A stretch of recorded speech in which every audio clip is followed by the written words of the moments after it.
Hello, Mr. Hotep. Hey, what's going on? Uncle. Hi, Uncle Hotep. Hey, how you doing? Good, and you? Okay. How's things across the pond? Things are good.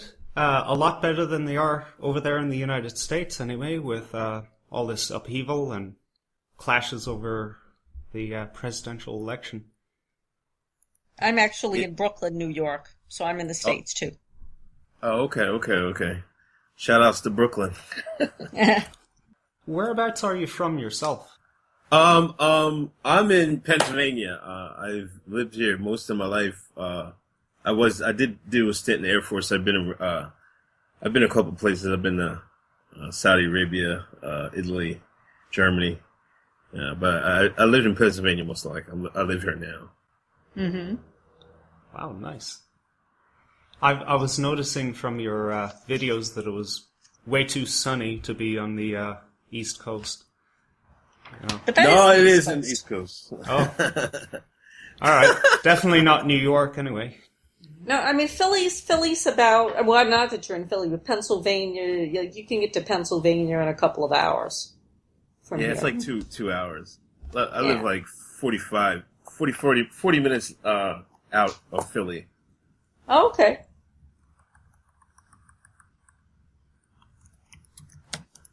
Well, thank you for honoring us with this conversation. It's cool to have you along. Oh, no problem. We live now, or?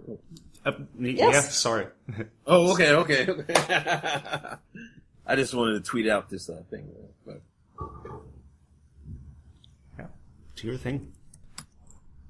No, go ahead. Well, the floor is yours. So to start off, I would really like to know, how similar are your personal views on politics, religion, life in general, in context of the larger Hotep community? How tight are you guys, and how diverse are you? We are kind of tight, but actually kind of diverse at the same time. I know that's a answer, non-answer, but like politics and stuff like that is like really diverse. Like some of us are Trump supporters, some of us are ardent Trump supporters, like myself. A lot of Hoteps aren't really politically minded. They think a lot of them think it's all a sham anyway. Some, you know what I mean? So that runs the gamut on that, but there's not many there's probably not any that are backing Hillary for various reasons. But as far as like social outlook on life and other things, it's mostly everybody adheres to a self-responsibility, self-accountability code of honor. Things like, because even though it's Hotep, anybody can be Hotep, to be honest with you, but it mostly starts from like a Black American point of view, and I think that there's a group think that goes along in Black America that if you don't think a certain way, you get labeled, coon or Uncle Tom or something like that. That's very true. Yeah, so I am African American myself, so just to get that clear. Yeah. I remember you mentioned that in the DMs, the messaging. But yeah, that it goes out that way. So, but I think we're trying to break away from a lot of the blame game. I think goes along in the African American community. A lot of blaming everything on racism. I mean, we're not saying racism doesn't exist, but I think we're saying racism cannot stop you. I mean, whether there's racism or not, you still have to succeed in life. That's right. Personal agency. That's what I like to hear about. Yeah. Yeah, because I think you kind of answered the question that I was thinking of, because when you said that there was diversity, that what is it that unites people who identify as being Hotep? And it sounds like the critical thing is self-determination and self-sufficiency. Yeah, that's pretty much the connecting factor between all that. Yeah, I was listening to, I'm saying listening because when I'm at work, I can't watch. So I just I just start it and then I minimize the screen. And I was listening to the YouTube upload that you did today where you were talking about what happened in Charlotte, about Keith Lamont's Okay, yeah. and about the protests and riots in Charlotte. And one of the things that you said that was very, very critical, like you mentioned that, people need to be focusing on group economics and on the power of boycotting. And yeah. I was hoping you could expand upon that, because you said something, you said it in passing. You just said, well, this is what they really need to be doing instead is focusing on those things. And, but they don't want to do that, and I'd like you to just talk about that in particular, about the concept of group economics and also about boycotting. Particularly, I'm curious, what you boycott, what specific, if there are specific businesses or, just how you do that, how you put that into practice. I wish I caught this pastor, because I guess they had a news conference down in Charlotte today, and one of the pastors was he actually touched on that. He said because he said we can't tell these kids to stop rioting, whatever. I mean, we don't want them to, but we're not going to tell them not to do that. But he went on to say our money leaves our community. You know what I mean? He said, if we can't get any justice, and we're obviously not getting any justice, he named down the malls, he named down the Walmarts. He said, we're going to keep the black money in the black community. And I think if you go around America, especially in black communities, there's a lot of, Arabs and Asians. I mean, I'm just saying that's what it is. I don't have anything against them, but they open up shops in these communities, and the money goes into them and it goes out. It doesn't go back in the neighborhood.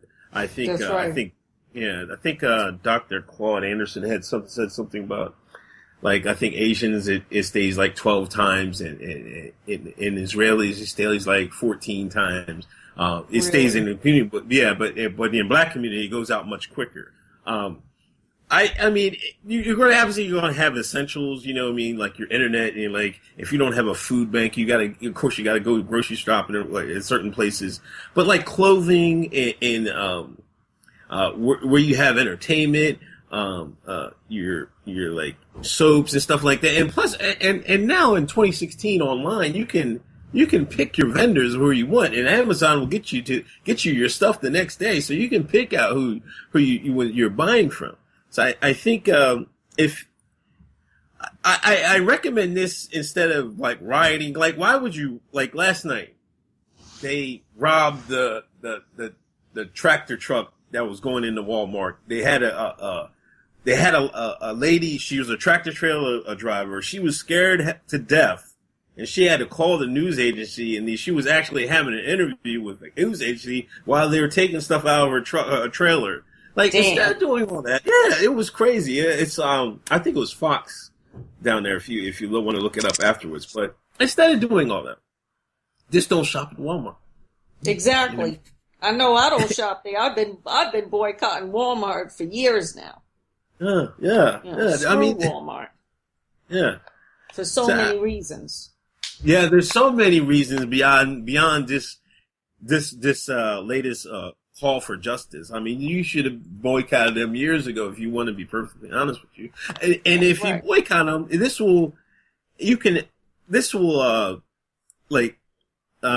people are really resourceful. So if you're not shopping at Walmart, some people will hey man, I can start up a business and sell such and such to the people in the neighborhood, and they will start buying from you. You know what I'm saying?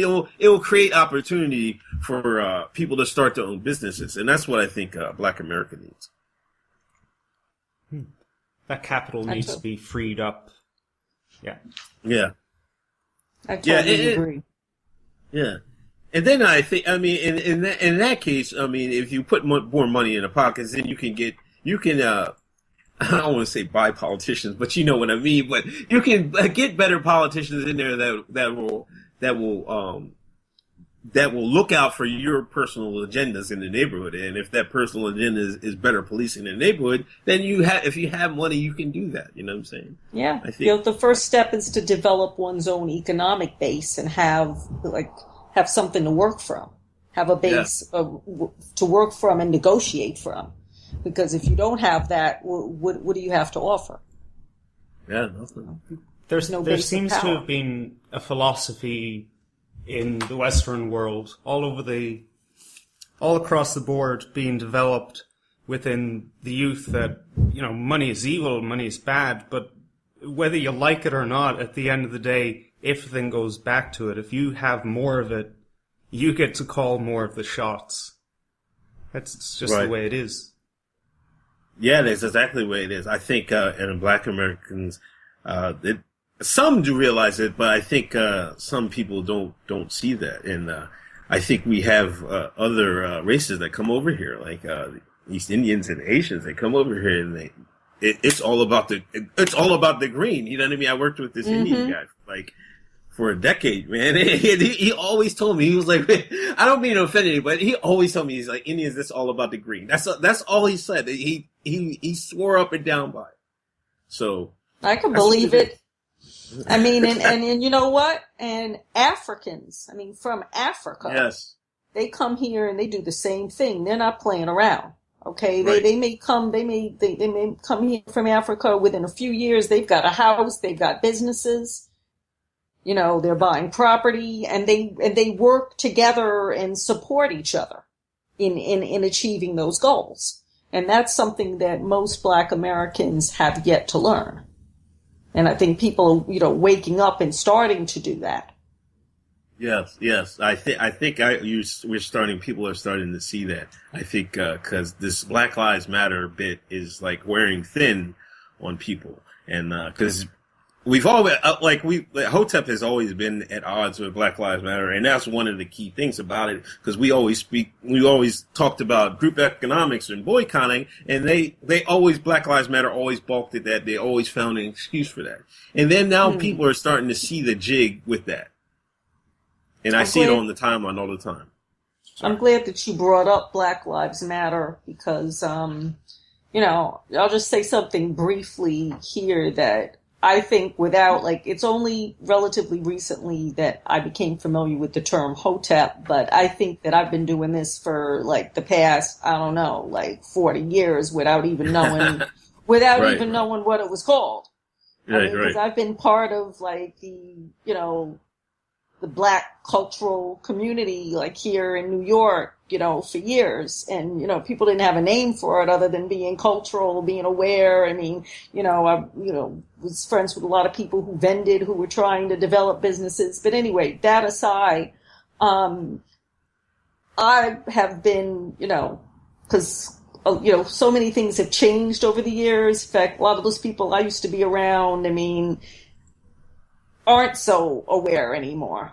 It's just disappointing. I have people in my family that were in the Black Panther movement that, now they're shopping at Walmart.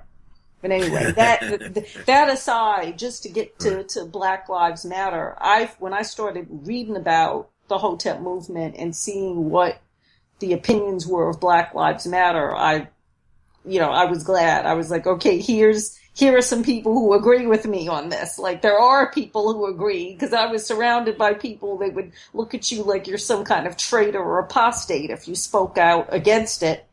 And so I'm very suspicious of where they're getting their money from and just what the agenda is that's driving it. And if you could speak more about that, and particularly about the agenda to federalize the police force, because I'm very concerned about that as well.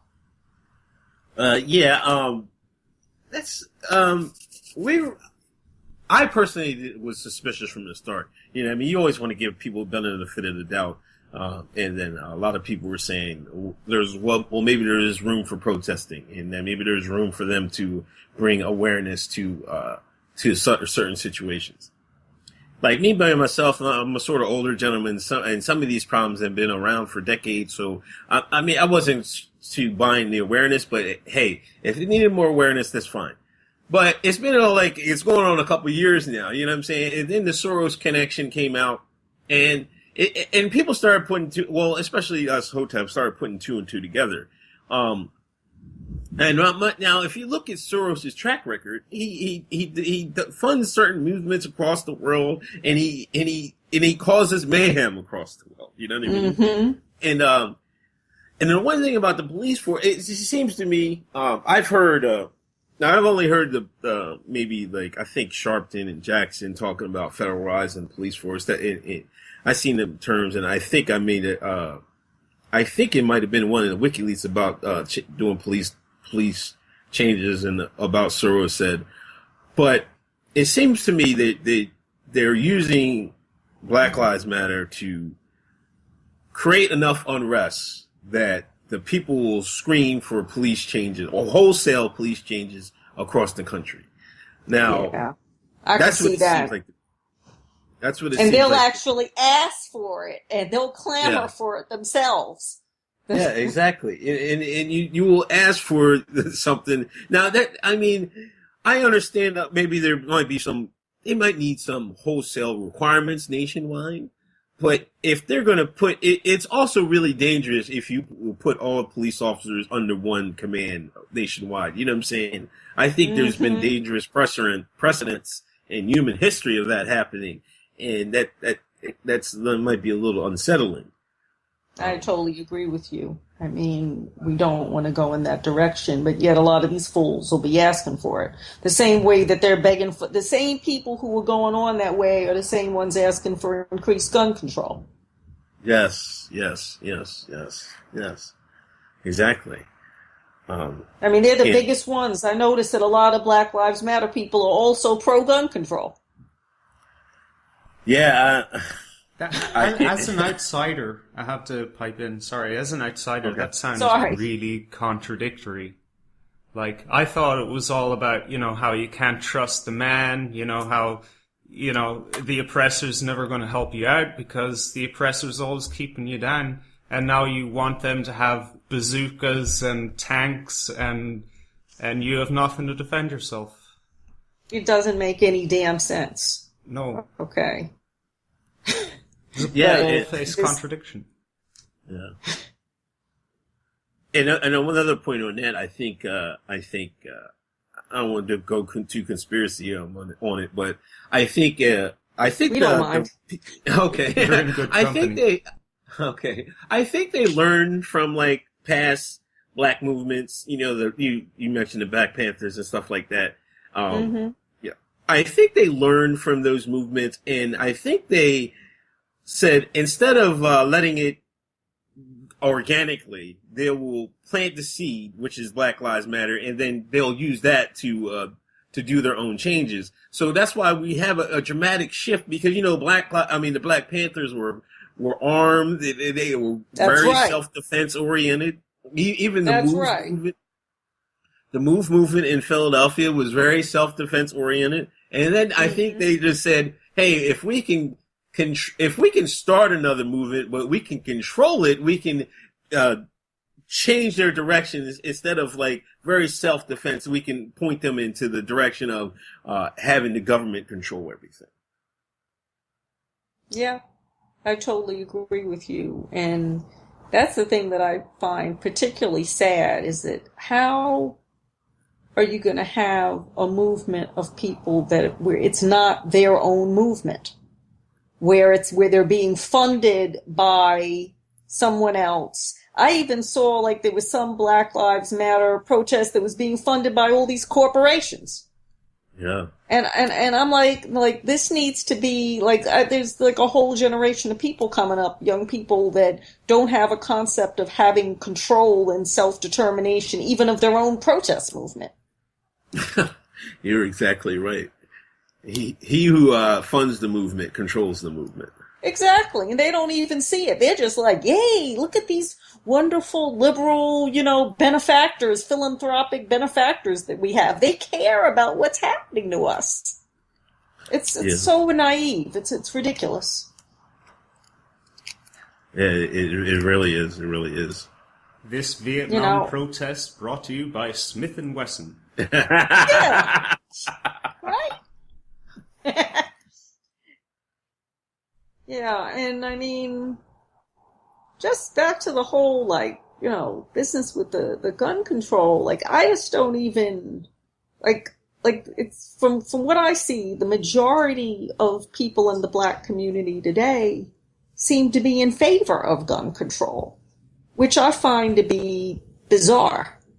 Not everybody, but there's just like this very large contingent of people, and it's completely it's just completely contradictory. I mean, as we've already said, and then at the same time, you get people who want to be in all these riots, okay, but how the hell is a riot going to stop black people from being killed unjustly? Like, how do they think that's going to work? Do they think that if they riot and burn down enough shit that, people in charge are going to say, yeah, we need to really do something about this. Yeah, they're right. I mean, like, that's not how it's going to work. No, it's not going to work at all. That's why I advocate for economic boycott and then working on group economics, and for that the gun control. Yeah, there seems to be a divide depends on where you live at in America. Well, as far as Black Americans, because the Southern Black Americans they're not too hip to that gun control. If you go like North Carolina, South Carolina, they have just as many guns as everybody else. You know what I mean? Mm-hmm. Most of them carry, like my brother lives in North Carolina, and I can't even count the number of guns he has. You know what I mean?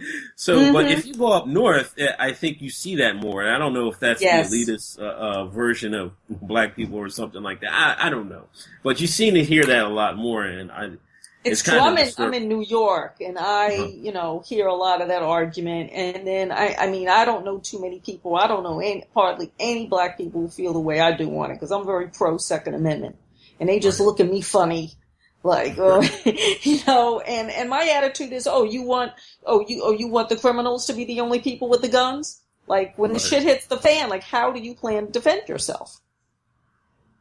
Exactly. They need it, and I think that the states that have the more restrictive gun control, that's where they have the most problems. Exactly. Because people will bust in the guns and sell them on the black market, and then you have all these kids with these guns, and then people can't defend themselves, and it just gets ugly. Mm-hmm. Yeah, it already has. I think the. Not to prolong the gun control subject, but I think the North versus South thing might be a part of the whole Democratic Party package set of beliefs. Yes. Yeah, you're probably right about that. I didn't even think of it that way, but you're probably right.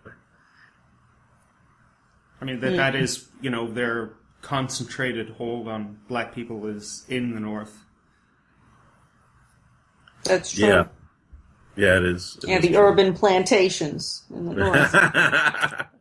Yeah, the urban plantations.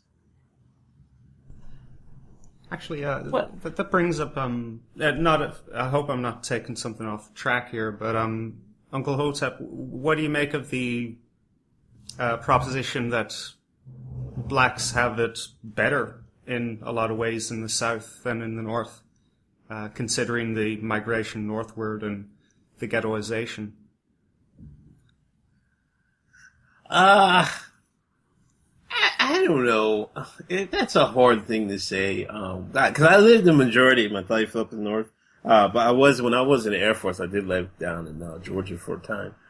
I don't think it's too much difference. I think socially, it's probably a little better year-round. Well, it depends how you look at it. You're around black people a little bit more because there's more concentration of blacks down south. Up north, I really don't think there's too much of a difference of it. You got to make your hay no matter where you live at. You know what I mean? Some people, and like my dad, he was from North Carolina, but he couldn't, I mean, these are different times back then, but he got out of the army in Vietnam and he couldn't get a job. Nobody would hire him. He's black. He couldn't hire, nobody would hire him. You know what I mean? So he moved, he moved up north. He lived up in New York for a time and then he settled in, Pennsylvania, lived the rest of his life. So that's how I have connection to North Carolina, but it just depends. I don't think there's too much of a difference, between, except for socially. I think, you might have a few more things, together depending where you live at, because, there's a higher concentration of blacks living down south. Mm-hmm.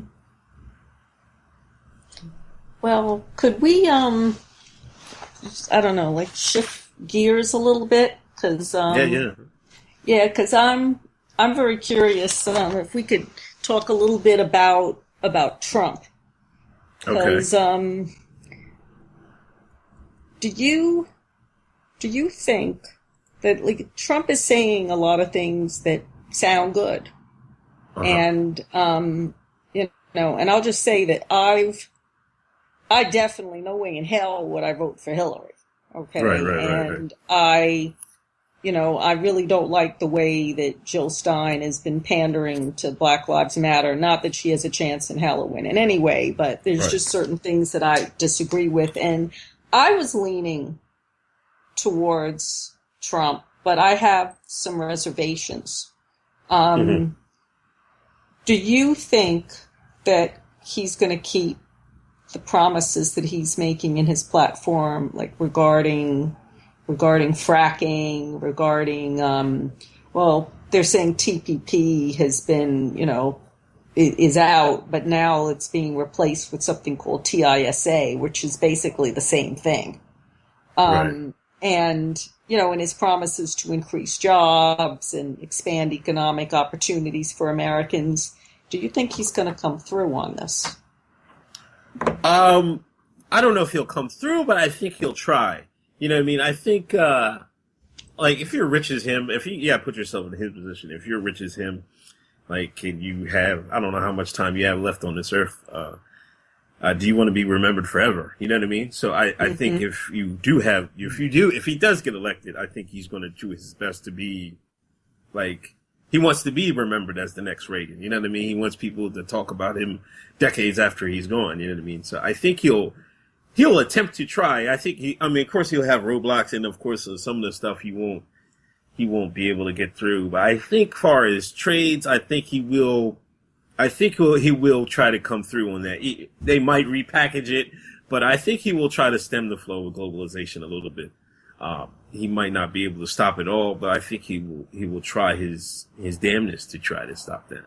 Yeah, certainly more than Hillary would. One of the things that's really like haunted me, and I was wondering what you think about it, is that, there's, a lot of people have, and I've read stuff, I've seen old photographs of them, over the years, really, of, that the Trump family and the Clinton family, like, actually, like, have been friends. Have been very close, that, the Clintons attended Trump's wedding.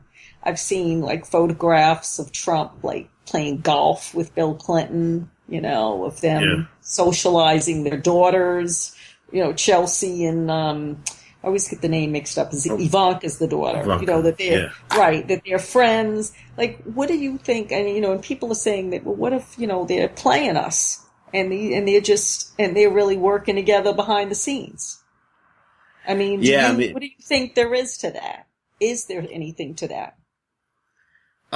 You can never know unless you're an insider. But I mean, I think people of that magnitude in the magnitude of Trump was a businessman in America, you're going to rub elbows with powerful people, and you can't deny the fact that the Clintons were pretty powerful, especially with Bill being the president during the 90s. So them being friends, and I mean, Trump said it during the primary. He was one of the guys that paid the politicians off. He put the money in politicians' pockets. You know what I mean? So he admitted what it was doing, because that's how you do business in America. He wasn't. That's one thing I like about his honesty. But I mean, that's how you had to do business in America. You had to grease some palms, to be honest. And the Clintons was one of the palms he had to grease, evidently. Yeah, I could see that. I mean that's completely plausible.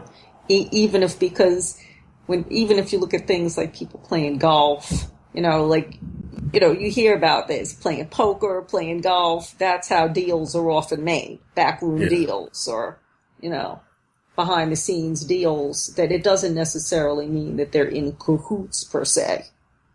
So that's something to think about there. Because because a lot of times these things can't be substantiated. I mean, it plants doubts in one's mind, but how does one know? Right. Yeah, exactly. There's no way to really know. That was the big conspiracy on most boards, that Trump was he was going to get in to throw the election just so they can get Hillary in. Mm-hmm. But it's looking like, I don't know, it's looking like it could go either way. It might have been a reverse. We don't really know. And it doesn't look like that. Even if that was the case, it certainly doesn't look like that now. I mean, they're out to get him. Okay, yeah. There's no love there, and I can't even believe that that's an act. I mean, and I don't know. I just find it hard to swallow. Even if it started off that way, I think that once that success started kicking in, it became real. Well, even it got real. Sorry. Even he himself said that he wasn't entirely serious when he got into the game, but after a while, when he got the support, he was, he said, hey, I think I'll actually do this. Yeah. I mean, when you begin to fill up entire football stadiums and you realize that people really do want you, it starts to grow. It starts to take on a life. So. Yes, it does. It seriously does. And the primaries, the Republican primaries, they really didn't want. It was evident they did not want Trump at all as their candidate. They tried everything to do to stop him. You know what I mean? So, I mean, I don't know how much of the rigging took place about that, but I don't see how they could foreseen that Trump was going to make it that far, because nobody even expected him to make it to be the presidential candidate for the Republican Party. Yeah, what I think that they really didn't see was the support that he would get from ordinary American people, working class people, just regular Americans, because they're so caught up in looking at things from their elite perspective and what they want and their agenda, that they had and used to just roping everyone else along. And you've had millions of people across America, that some of them who hadn't even been active in the political process. Some of these people would never even registered to vote, and they turned out and registered to vote for him. Yeah. So, I mean, that's a phenomenal, no matter what one thinks, just watching that happen was quite a phenomenal thing. Just all of these people, and just I look at the photographs and the footage of those packed stadiums of people. It's incredible. Something I am curious about, because I'm reading conflicting reports about this. What do you think about? And first of all, I'm curious as to your own position about Israel and about Zionism and the role that the United States is playing in supporting it, and just how that connects to what Trump might do regarding this, which is unclear to me. Just what his position is regarding Israel, regarding, just Zionism in the world. I don't know about his position. I mean, I think he stated he defend Israel, whatever. But I mean, you have to actually say that to get elected in America. So, I mean, because it doesn't seem that he has their support, to be honest with you. I think they would rather have Hillary. Because I think between Saudi and Israel, I think they work hand in hand. I think trying to reshape the Middle East. I don't think you can just leave it with just Israel. I think you have to bring Saudi Arabia into definitely into the conversation. As far as America's role, I guess you guys know that Obama gave him $38 billion just the other day, last week. Yeah. I think that's a slap in the face to the American people. Whether you should believe they have of course, every country has a right to exist or defend themselves, but I think there's a law, one of our own laws. If you don't sign the nuclear, there's a nuclear treaty that if you don't sign, the United States is not supposed to give you any aid. And Israel has not signed that, and we're actually giving them aid. That's another. They're the exception. Yeah. So that's a tricky question. The politicians aren't breaking from them. I think Rand Paul was one of the ones that was going to stand up and not give them any aid, and he was actually my first choice as who I was hoping to vote for if he had made it, but he got out pretty quickly. Very quickly, because I'm surprised that did he even run at all in the primaries? Because if he did, he didn't stay in there long. And people would have voted for him. It's an old story with the Pauls. Both the son and the father, they run these campaigns, they do these money bombs, and then next week they're gone. But people would have voted for Rand Paul. I mean, he would have got support. He would have got more support than the rest of those clowns. Yeah. I think he made it a little way farther. But he got out before I think Jeb got out. But he was polling pretty good. But he was one that was staunchly about because he's a fiscal conservative, as he calls himself. So he wanted not to pare down the aid to Israel. I don't agree with giving them all that money. I think they have enough weapons to defend themselves. I don't think they need actually money or aid wise. That's not anything.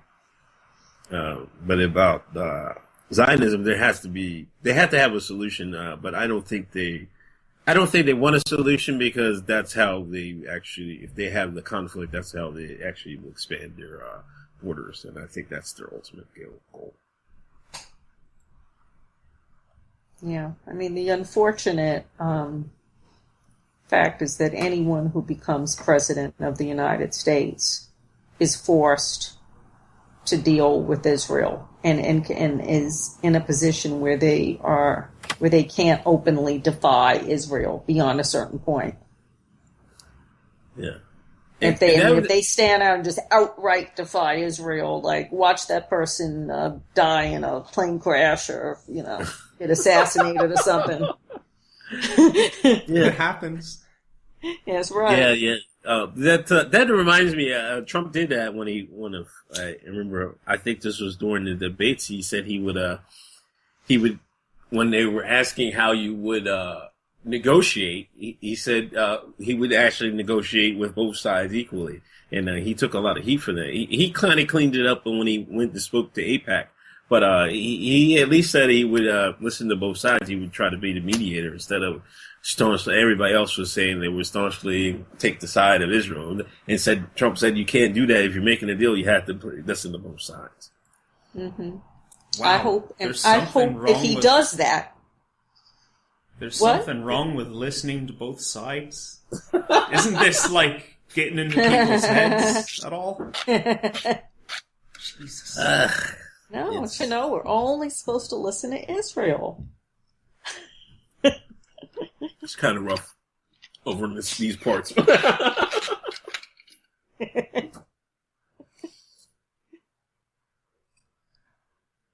So, and that's where do we go from here?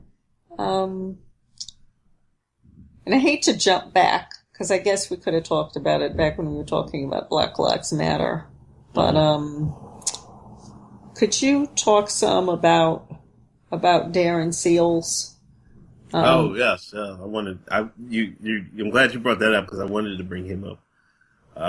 He was one of the ones that another one that firmly put doubt into Black Lives Matter motives. There was an excellent. I wish I had the link. There's an excellent video interview with him On YouTube? And he was on YouTube. I don't know if you had seen it.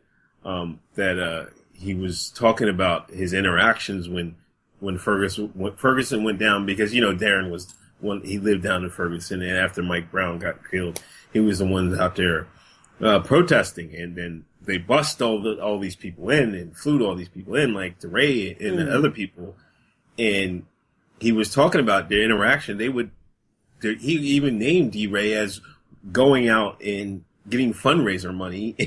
They would be making money off of that. And he actually confronted DeRay about it, and he slapped DeRay, and they got in an altercation about it down there. And then this death, I haven't heard anything about his. Did they find any clues? There was another video about, and one guy said there were 2 cars. No, 3 cars. Somebody was driving DeRay's Jeep, and then there were 2 cars behind him. And the one guy got out and got in the other car, and they burned his Jeep, and then all the other 2 cars took off. So I haven't heard anything about it. They said that to the crime scene, there was bullets all over the crime scene. They left shell casings around there. It seemed like it was kind of sloppy. I don't know. It seemed like a professional job. I don't know that, but it's a shame. It is.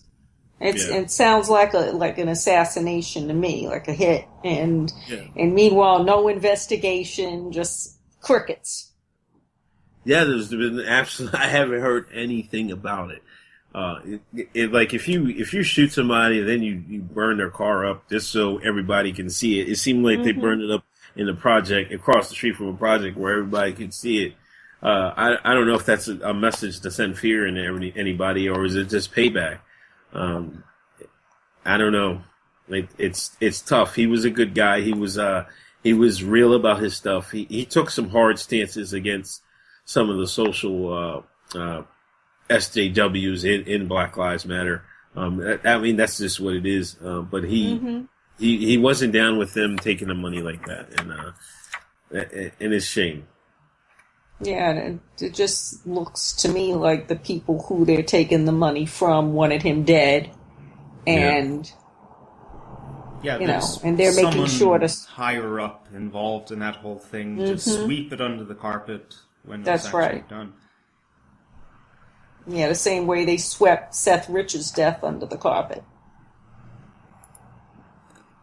Yeah, Seth Rich, the whistleblower for DNC. Yeah, and hardly any investigation about that either.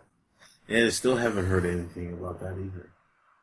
Yeah, shot dead near his house, and they didn't take his wallet, but it's a mugging.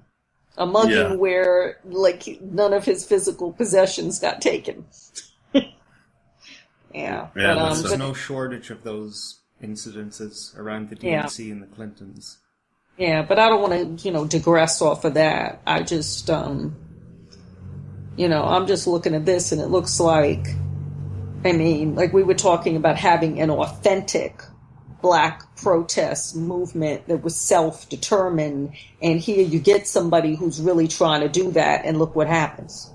Yeah, that's what happens to the real revolutionaries, to the people who were fake. It makes me think of how, back in the 60s and 70s, there was all this stuff about how COINTELPRO and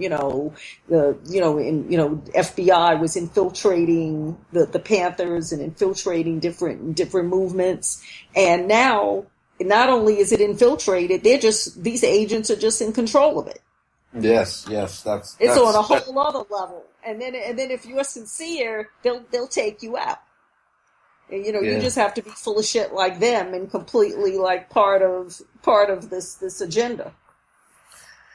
Yeah, exactly. That's exactly what I was getting at. I think they learned from the 60s and 70s, and they just say, hey, we can just have our own one and just have control of it. Mm-hmm. And take out anyone who's really like for real, you know. I mean, I was listening, I was listening to the video earlier, and I totally, like, I was like laughing, bro. I had to hold it in. I was at my desk. But the part about, like, if you're going to have a protest, like, why didn't they go to the police station? Like, that would have been the obvious place to go. Like, I almost feel like, are they just doing this spontaneously, or is somebody giving them instructions to just mindlessly riot? Like, because if you were really against the police committing a murder, like, that should be the logical place where you go, not just randomly, like, throwing rocks and, like, looting and just burning down stores. Yeah, I don't know. I have no idea why they don't just go right to the. I think there is. I'm sure Black Lives Matter had a chapter down there. So I don't know if they're controlling it or not. I'm gonna try to watch the stream tonight, but I have no idea why they don't do that. I think it might be a little spontaneous, but if there's Black Lives Matter down there, I think they're directing them a little bit. Yeah, just to. Just to go off randomly. I really think that is, personally, my opinion, looking from the outside in, that this is the agenda.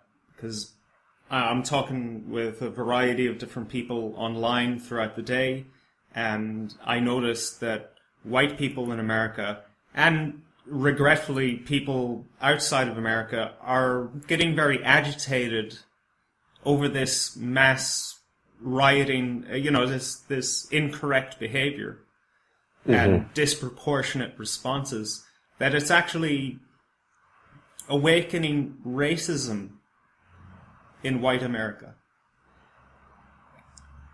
And I think that's intentional, that things are being set up that way.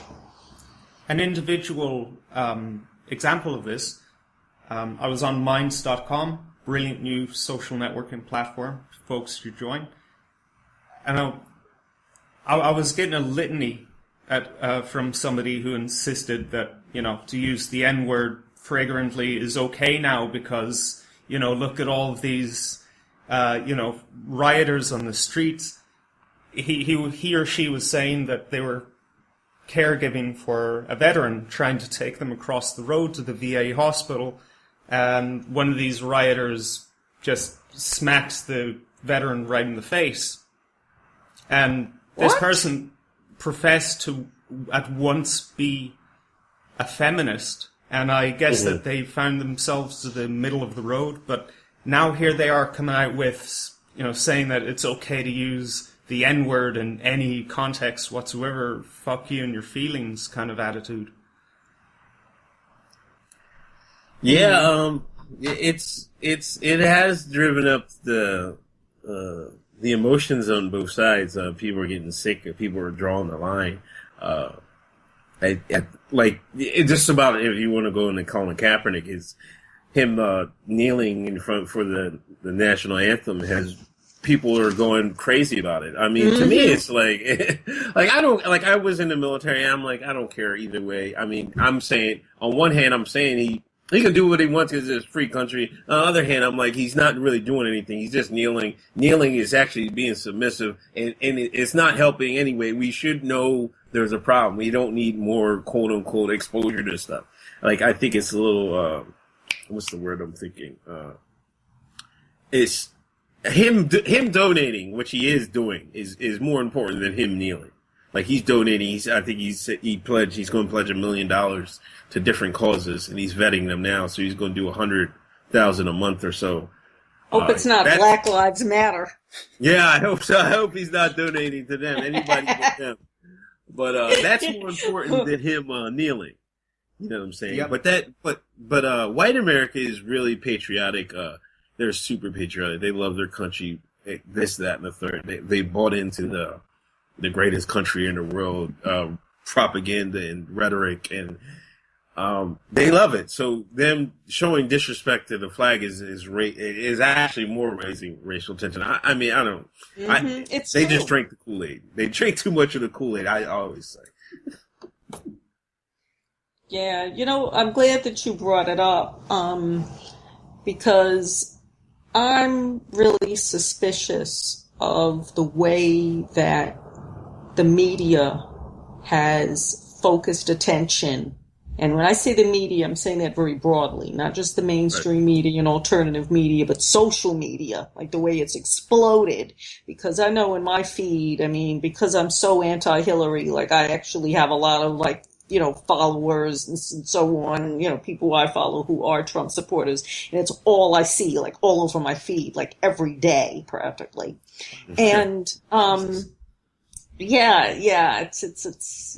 but the point is, I feel that it's intentional. Like, what if he had just theoretically just done that and not that much attention had been focused on it?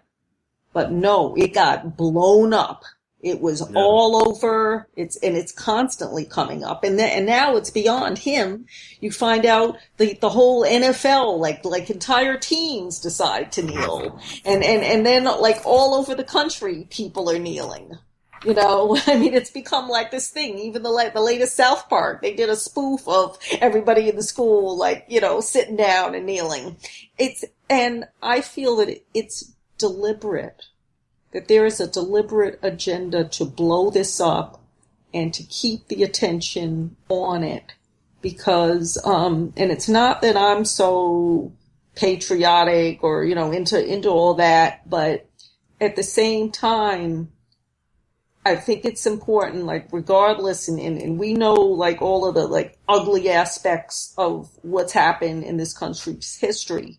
But in spite of that, I think that it's a big mistake to throw away our anthem, our flag.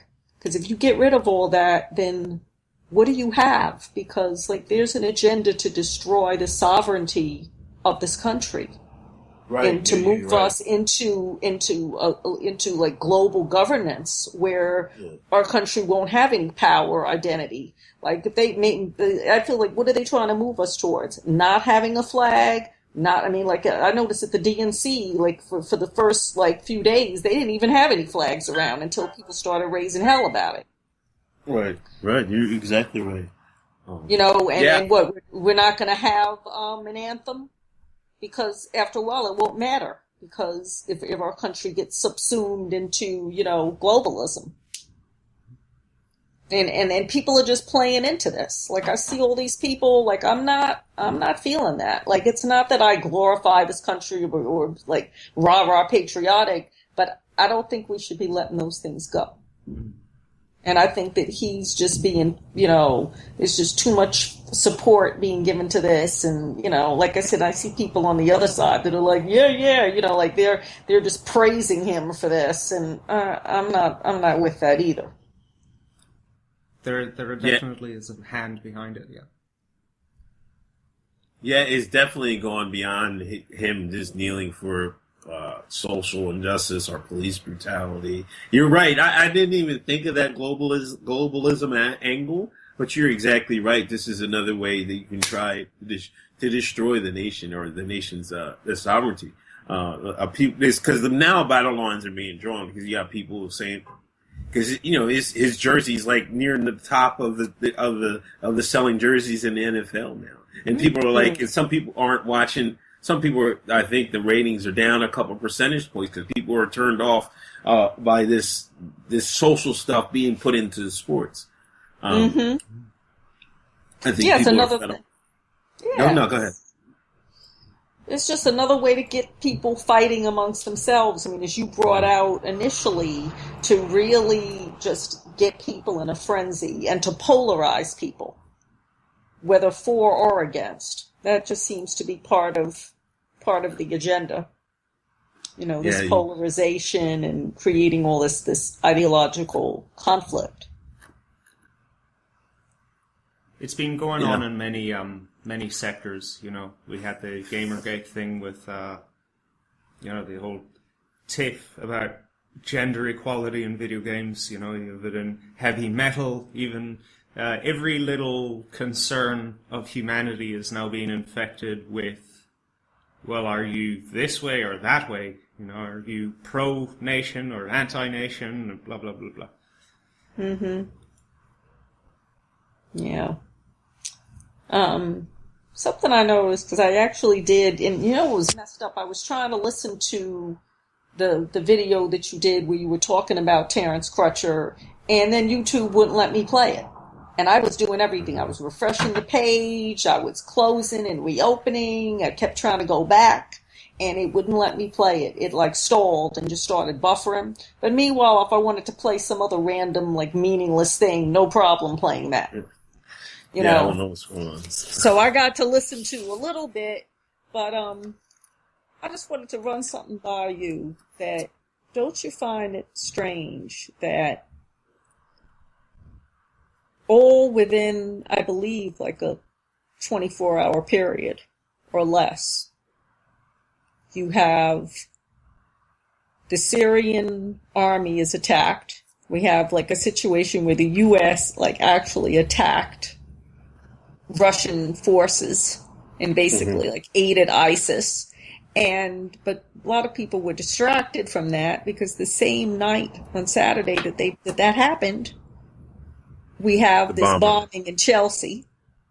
Yes. And, you know, and then the person, you know, I do not want to mangle this man's name. And I should have written it down here, and I don't have it on my notes. You mean Ahmed Khan? You know, thank you, because I just didn't want to, like, say the name wrong. That he got apprehended, very conveniently and quickly apprehended. Yeah. But then, meanwhile, he gets taken alive, and then Terrence Crutcher gets killed. And all of these three events took place. One after the other. That's right. And I feel that that was no coincidence. That especially the contrast between Terrence Crutcher getting killed and, you know, perpetrator of the bombing getting taken alive. Ahmed was armed and was in a firefight with the police while Terrence Crutcher wasn't. Mm-hmm. Yeah. It's a strange contrast for sure. Yeah. Yeah. And I really think that was staged, and that's why he was taken alive. Yeah. I do agree with that, but I don't know about the Crutcher part. It may or may not be part of it, but definitely there's a connection between the U.S. bombing the Syrian army and the Ahmed bombing. I follow I'm gonna give a plug, but I've been following the Syrian war. I mean, it's a modern war. I kind of like a war junkie when I was growing up. So there's this YouTube channel, Southfront. They do a pretty good job of chronicling the Syrian war. So I've been following it pretty good. And I think there was a distraction because this was obvious. The U.S. was aiding ISIS. I mean, you can't put any spin about it. And I think they had to do something about that. I don't know if I don't even know if the American public would have been paying attention anyway. But if the people that are paying attention, I'm like, that was obvious what they were doing. And some people are still shilling for it, but they've been indirectly helping ISIS throughout this campaign. Yes, they have been. And even before. Yeah, and even before. I mean, their goal is to remove Assad, and so I think they're using, instead of using their own troops, they decided to arm jihadists and whatnot, and the byproduct of that, they're indirectly aiding ISIS. Sometimes they airdrop weapons, and then, we were supposed to give them to these guys, the moderate opposition, but the moderate opposition and ISIS and Daesh, they work hand in hand with each other. So, I mean, that's their mercenaries. That's their mercenaries. Yeah. And you know what's interesting about ISIS? You notice that ISIS never attacks Israel. No. I mean, that ought to tell everybody something right there. Yeah, or Saudi Arabia, I think. That's right. Neither one. They never do anything against them. You know, so yeah, I really, I think this was definitely a distraction from that. And I don't even see how they can say that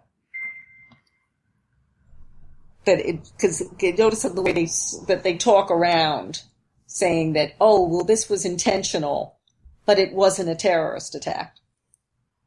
Right. And it's just part of this, like, this double speak, this just constantly putting out two narratives at once, that don't really make sense. And then juxtapose that with them bombing in Syria by accident. There's no accident. Right. That's no mistake. They knew they knew exactly what they were doing. And I just find the timing, not saying, Terrence Crutcher might have been, that tragedy might have happened anyway, but this particular incident triggered me, and also the death of Keith Lamont Scott, because that happened like so soon afterwards. Right. And I'm just running this by you because I've been just turning this over in my mind, that people get killed, all right? Like, there are a lot of black people getting killed that we don't even hear about.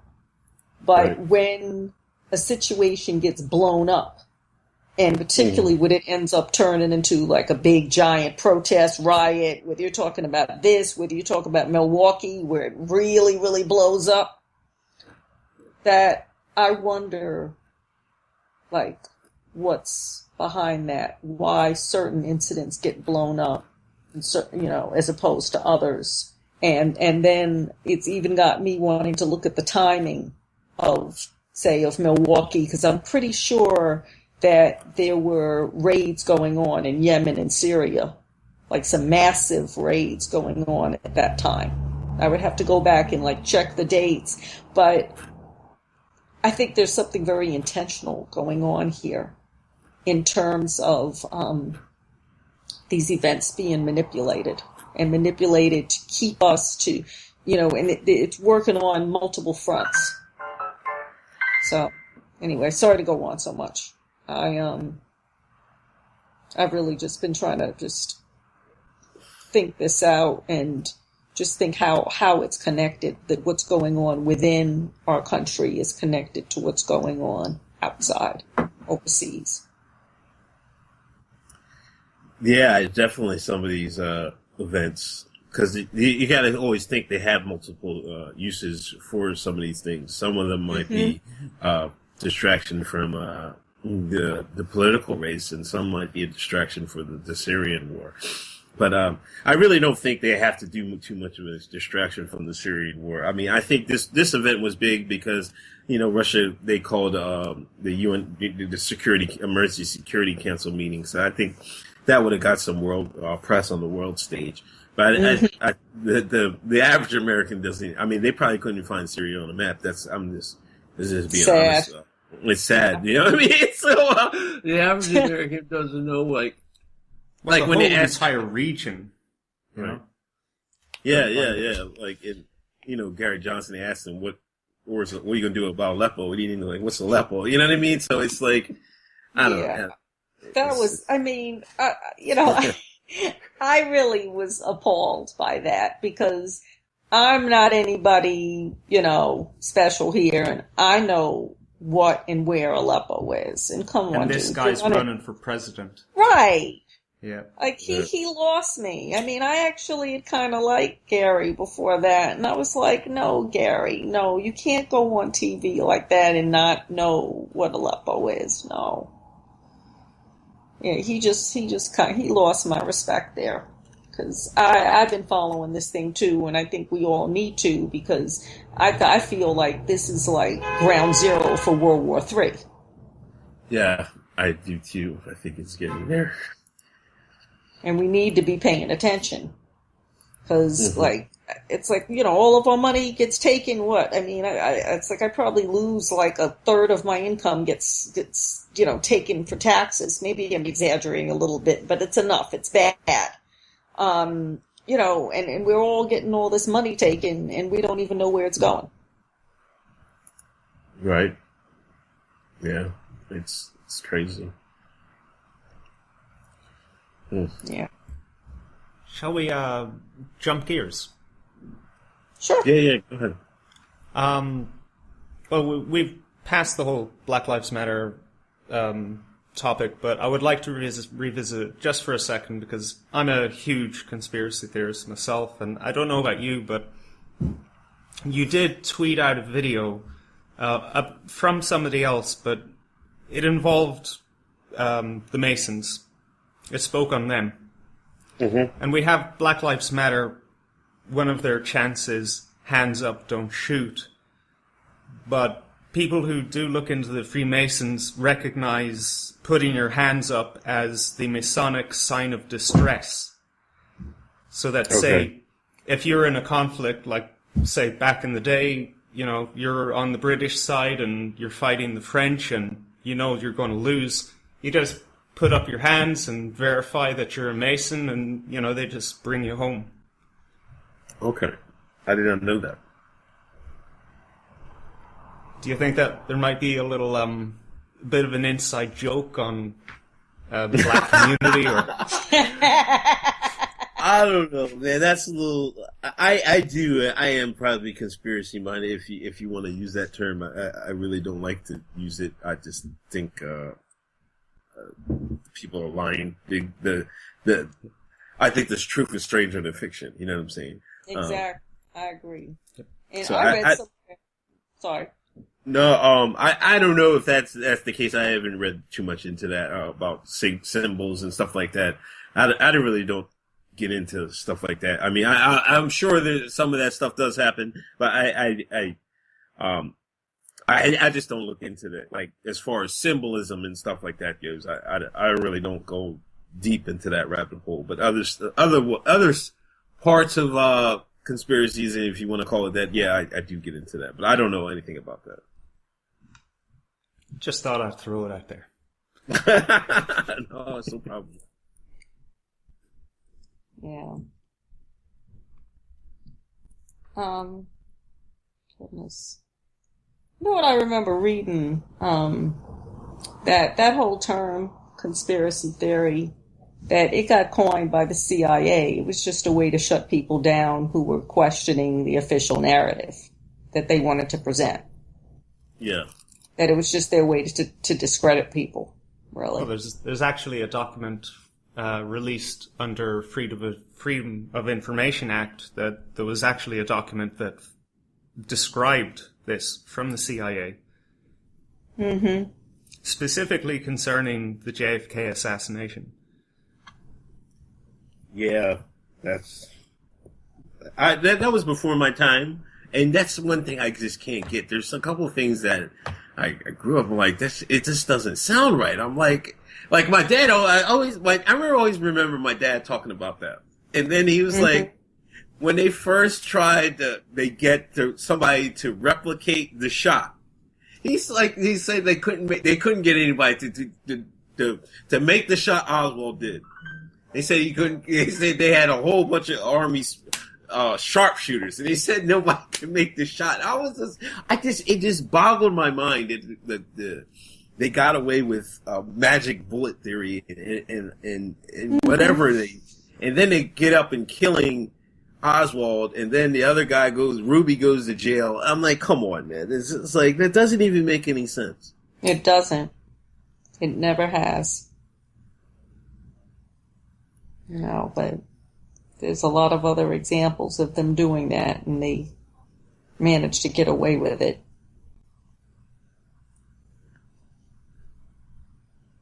So now there's a tweet that Jose L. Vasquez, I can't pronounce these names, I'm sorry, but you liked it, Uncle Hotep, and I mentioned in it.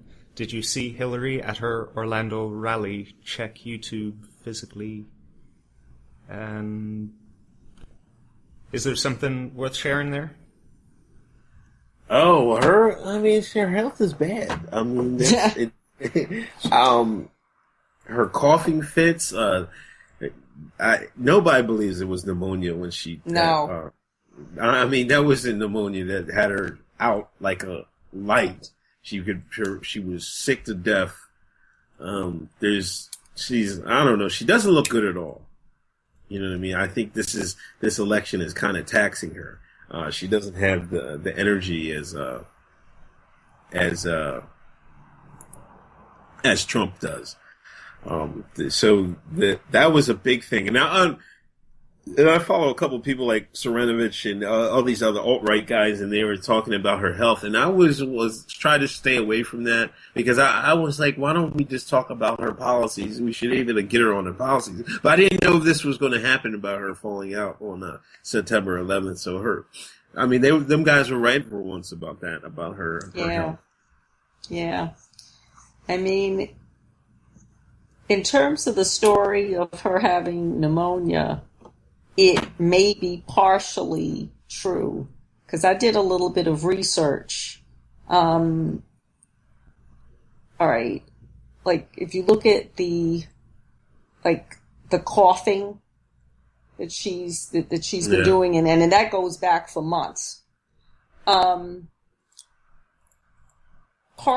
you look at Michael J. Fox's site. It's michaeljfox.org, and there's a lot of information about Parkinson's on there.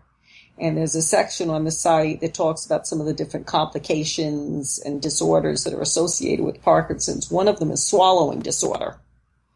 And as the swallowing disorder progresses, one develops coughing fits that increase in intensity and end up with people developing aspirational pneumonia.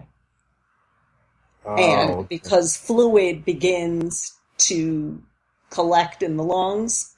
And check this out. Aspirational pneumonia is the leading cause of death for people with Parkinson's. Right there on the site. And when I read that, I was just like, whoa, because it all clicked in.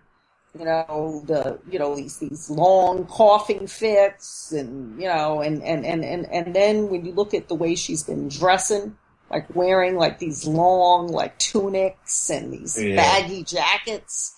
And then you say, come on, is she trying to pass this off as her personal style? I mean, come on.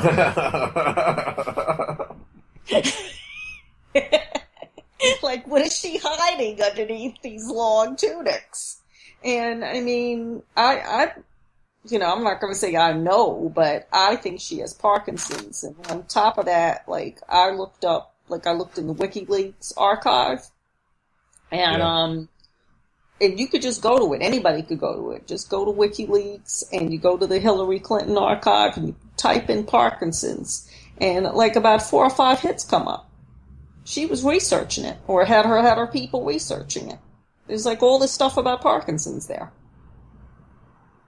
So I think that's what she really has. It just amazes me that they won't admit it, and that she's on medication. And then when you read, there's other letters that have leaked that she probably has dementia, which is like a side effect from the Parkinson's medication. I mean, she's in bad shape. I don't even see she will literally be a puppet president if she wins. Quite literally. Yeah. Well, I personally think she's dead. And has been since 9/11. I mean, she collapsed. She was brought to Chelsea's apartment, and she came out with super, super blonde hair, thinner face, and she didn't have any of that baggy clothes shit on her. She didn't have any Secret Service beside her either. It was very weird. But you know what's strange? You remember when the New York bombing, so on Saturday, they had this clip, and it's been going all over the place, of her talking. She was on a plane, and she just sounds half dead. Yeah, her voice is dragging, and she was really out of it. And those photos and those videos, it's no, it's how are you can't run the country. Look at you. No. I don't even see how she's going to be able to do the debates like that. This will be interesting to see if it happens. It'll be entertaining. Yes, it will. I'm not going to miss Trump it. run circles around, what's his name? Yeah, I'm not going to miss it. This will really be, if anything, like, he's funny as hell. Time to get out the popcorn. I mean, like, he won't bore you. Because I used to always be bored by these presidential speeches and stuff. I ever feel like he's not going to be boring. No. Yeah, this has been the most entertaining I've ever seen it. It has really been must-see TV. Yeah. I mean, but I just wonder, like, how this is gonna play out. Because she's been canceling everything. Yeah, she has been laying a low profile. She hasn't, Trump has actually been more active, even though he's a little bit older. He's been one of the active candidates on his campaign trail. Did you see that tweet? He told her, like, you go back home and take a nap. Okay, what was that? Repeat that. Donald Trump, like on his Twitter, real Donald Trump, he said, "Okay, Hillary, we know, you need to go take a rest. You just go take a nap now." I was dying. Yeah, Hillary, it goes, Hillary is taking the day off again. She needs the rest. Sleep well, Hillary. See you at the debate. Thank you. I couldn't remember what it was exactly. But I know I just started laughing. Well, to be fair, we have to be fair to her now. We have to factor something in. If about like 5 people across the country only wanted to see you, why would you show up anywhere? Would you go out there to see 2 or 3 people?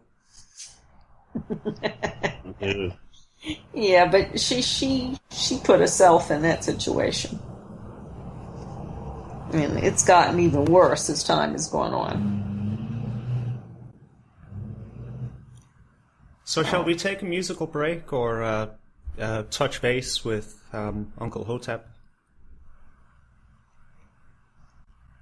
Yeah, I can go a little bit more. I'm actually on another podcast tonight, in a few minutes, with this other website I have scheduled on Wednesday.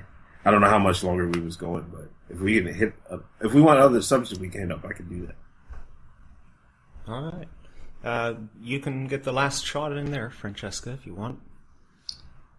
I mean, I don't have any other questions. I just want to just mention that when you did that piece about the basket of deplorables, that was hilarious.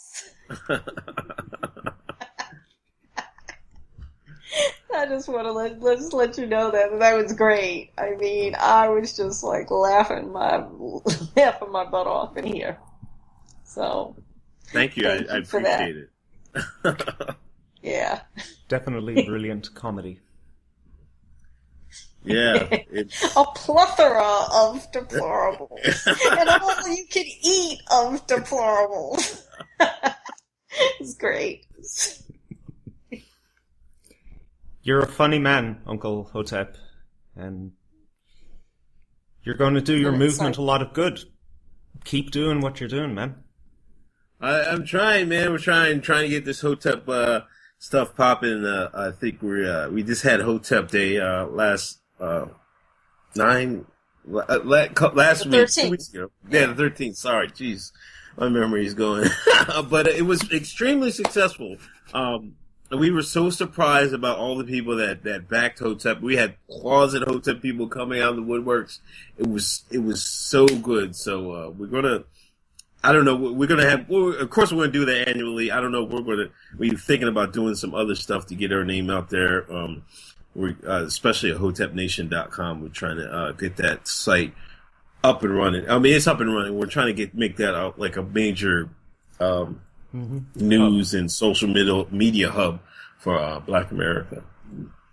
Do you know any Black filmmakers, or because I was following that like I don't know whether to call it controversy, but that exchange when when you were approached about having a documentary done, and I think it was Mike Cernovich and some people, and I fully understood why that would be a complete contradiction of what you're about. It's nothing against them, but that's something you need to be presenting yourself. Right. I mean, that was a little overblown. I think some people took it away that he was trying to. I like Mike because I'm actually me and Adonis are going to be in this movie Silence. He's coming out with a free speech movie. It should be in the fall. It should be coming soon. Cool. But I think it got ahead. I think Mike's followers, that he has tons of followers. I think they just threw it out there to him, and he just ran with it. And then a couple of our guys in Hotep were like, "Whoa, let's hold on, let's talk about something." You know what I mean? It was a big misunderstanding. I mean, we don't have a problem working with anyone. Of course, we would like to give our own people a play first and foremost, if that was possible. We wouldn't have no problem working with other people, different races or anything like that. It's not like that. You know what I mean? But it was the timing was bad. It was like a big misunderstanding with that. Yeah, no, I didn't even take it that way. I just thought that, if you're going to have something that's solely focusing on Hotep, that it should be right. That you should be presenting yourself. That I saw the logic of that. On the other hand, if you're looking at, say, a wider spectrum of people, regardless of race, who share similar views. Right. And it sounds like the documentary that Silence, that it's that type of that it's focusing on a broad spectrum of people. Yeah. And then it's I think it's great because we should, if we do have similar ideas, we should be working together because it's been too much divide and conquer. Yes, and because of that, there are going to be misunderstandings, and that just has to be taken in stride. I think. Yeah, exactly. That's hey, it happens sometimes. Yeah. So, but I look forward to seeing this film and to just everything else that you put out there. I watch your videos. I don't get to watch all of them because there's so many, but I try to watch as many of them as I can. And I'm just always trying to learn more. And we're two of your supporters. I appreciate you guys. I appreciate people watching my videos. I only really started doing it this will be a year. I think I started really doing them in earnest for a year ago. And I'm starting to get a lot of compliments and people give me good reviews on watching them. I am a humble guy, so I really appreciate it. I just wanted to get my point of views out there, have it like a little a video time capsule, if you will, so people can in the future watch this stuff. But if I can entertain people and help other people out, I'll take that as well. Well, what I like about it is that you're really down to earth. You're clear.